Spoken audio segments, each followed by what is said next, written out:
In this tutorial, I'll show you how to add event reminders in Confluence so you and your team never miss important meetings, deadlines, or project milestones. By the end of this tutorial, you'll know how to configure reminders for calendar events and keep everyone informed about upcoming activities. Start by opening Confluence and navigating to the Calendars section. You can usually find it in the left sidebar or under the Apps menu depending on your Confluence setup. Once you're in the Calendar view, open the calendar where you want to manage event reminders. This could be a team calendar, project calendar, or any shared calendar your team uses. Next, click the three-dot menu associated with the calendar and select Edit or Calendar Settings.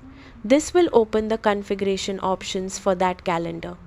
In the Settings area, look for Event Types. Event types help organize different kinds of calendar entries, such as meetings, deadlines, releases, or company events. Select the event type you want to configure and click the Edit icon next to it. This opens the settings for that specific event category. Now, locate the Reminder option.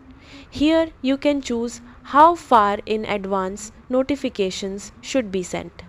For example, you might set a reminder for 30 minutes before a meeting, 1 day before a deadline, or a week before a major project milestone. Choose the reminder timing that works best for your team and save your changes. If you use multiple event types, repeat the process for each one so every important event category has the appropriate reminder settings. Once you finish configuring your reminders, click Save to apply the changes. Going forward, Confluence will automatically send notifications based on the reminder settings you've configured. And that's how to add event reminders in Confluence. With just a few settings, you can make sure important dates stay visible and your team stays on schedule. Thanks for watching, and I'll see you in the next tutorial.